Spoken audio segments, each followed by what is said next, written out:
सोचिए, रात के 7 बज रहे हैं, आसमान में घना कोहरा छाया हुआ है और चांद कहीं नहीं दिखता। और अचानक आसमान से सैकड़ों पंछी एक के बाद एक गिरने लगते हैं, जैसे कोई अदृश्य शक्ति उन्हें नीचे खींच रही हो। दोस्तों, ये कोई हॉरर मूवी का सीन नहीं है, बल्कि हकीकत है। और ये हर साल होता है भारत के एक छोटे से गांव में, जिसका नाम है जातिंगा। और जातिंगा में पक्षियों की मौत का रहस्य। आज हम आपको ले चलते हैं भारत के उत्तर पूर्व में, असम राज्य के डीमा हसाओ जिले में बसे एक ऐसे गांव में जिसे दुनिया पंछियों का बरमूडा ट्रायंगल कहती है। दोस्तों, असम के टूरिज्म का कहना है कि जातिंगा एक छोटी सी खूबसूरत पहाड़ी पर बसी बस्ती जो गुवाहाटी से लगभग 330 किलोमीटर दूर है। यहाँ लगभग 2500 लोग रहते हैं। दिन में ये जगह किसी जन्नत से कम नहीं लगती है। हरी भरी पहाड़ियाँ, ठंडी ठंडी हवाएं और शांत वातावरण। लेकिन जब रात होती है, सितंबर से नवंबर के बीच, ये जन्नत एक रहस्यमयी दुनिया में बदल जाती है। तो चलिए शुरू करते हैं ये कहानी शुरू से। बात है सन 1890 की। नोमैडिक सोर्स और विकिपीडिया के जरिए पता चला कि जातिंगा में सबसे पहले जिमी नागा के जनजाति के लोग आकर बसे। वो यहाँ अपना घर बना रहे थे, यहाँ खेती कर रहे थे और शांति से जी रहे थे। लेकिन एक रात कुछ अजीब हुआ। जब उन्होंने रात में आग जलाई अपना खाना बनाने के लिए, तो अचानक एक पक्षी आया, जाकर आग में फूंक गया। फिर दूसरा, फिर तीसरा। देखते देखते दर्जनों पक्षी उस आग की तरफ उड़ते हुए आए और जल गए। नागा लोग घबरा गए। उन्होंने सोचा ये कोई बुरी आत्माओं का काम है और डर के मारे उन्होंने जातिंगा ही छोड़ दिया। फिर सन 1905 में जातिंगा जनजाति के लोग यहाँ आए।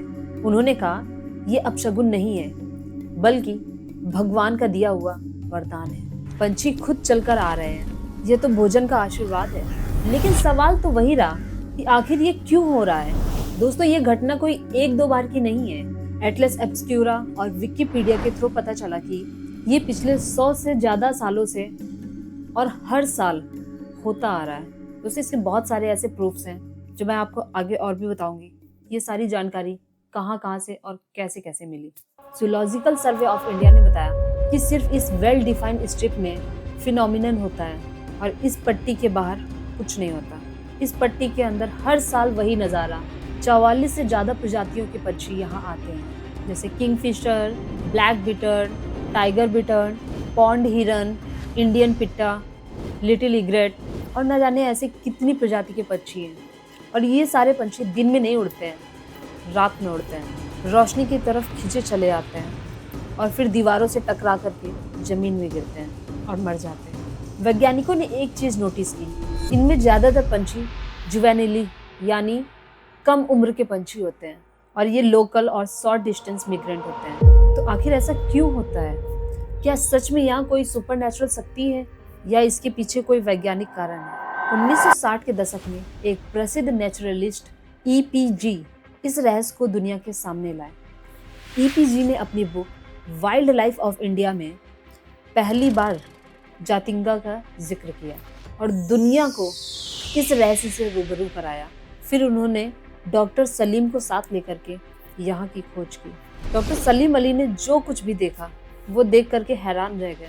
फिर जूलॉजिकल सर्वे ऑफ इंडिया ने सुधीर सेन गुप्ता को भेजा इस रहस्य को सुलझाने के लिए। फिर धीरे धीरे कई थ्योरी सामने आई। असम में मानसून के दौरान भयंकर बाढ़ आती है। पक्षियों की रहने की जगह, तालाब, झीलें, जंगल सब पानी में डूब जाते हैं। ईस्ट इंडिया स्टोरी के थ्रू पता चला कि 1988 में असम में जब अनप्रिडिक्टेड फ्लूड्स आई, उस साल जातिंगा में बर्ड्स की तड़ाड़ काफ़ी ज़्यादा थी। ये डायरेक्टली फ्लूड्स के साथ कोरिलेशन दिखाता है। जातिंगा उनके मिग्रेटरी रूट्स पर पड़ता है। जब वो यहाँ से गुजरते हैं तो तेज़ हवाएं और घना कोहरा उनकी दिशाएं भटका देता है।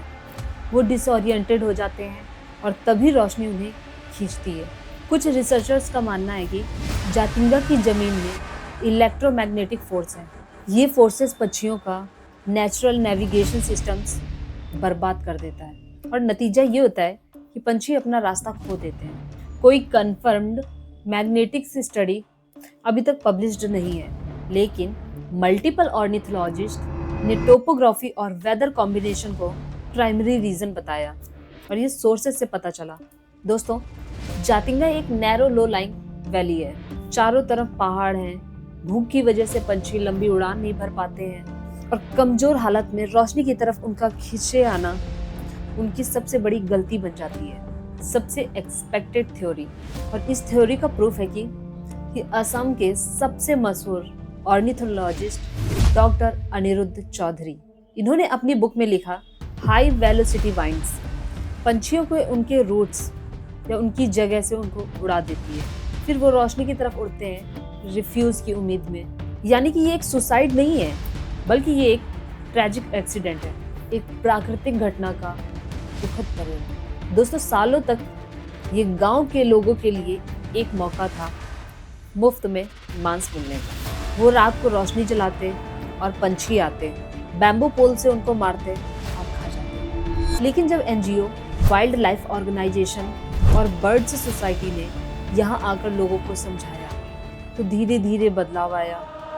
आज बर्ड्स डेथ में 40% कमी आ चुकी है। डीमा हसाओ ऑटोनोमस काउंसिल अब हर साल जातिंगा फेस्टिवल ऑर्गेनाइज करते हैं। इस फेस्टिवल में कल्चरल परफॉर्मेंसेस होती हैं, आर्ट्स एंड क्राफ्ट की एग्जीबिशंस लगती हैं। जातिंगा अब धीरे धीरे टूरिस्ट डेस्टिनेशन बन रहा है। लोग यहाँ आते हैं और वहाँ जाकर वहाँ के पंछियों को, वहाँ के एग्जीबिशंस को देखते हैं। जो घटना कभी गांव वालों को डराती थी और आज उसी घटना से उनकी रोजी रोटी चल रही है। तो दोस्तों, जातिंगा का रहस्य पूरी तरह से सुलझा है या नहीं, कुछ थ्योरीज हैं, कुछ एक्सप्लेनेशंस हैं, लेकिन नेचर की इस अजीब लीला को समझ पाना अभी भी मुश्किल है। ईस्ट ऑफ इंडिया स्टोरी के जरिए पता चला कि सिमिलियर फिनोमिना फिलीपींस, मलेशिया और मिजोरम में भी देखी गई है कि फॉगी मूनलेस रातों में बर्ड्स रोशनी की तरफ चले आते हैं। और ये सजेस्ट करता है कि ये सिर्फ जातिंगा तक ही सीमित नहीं है।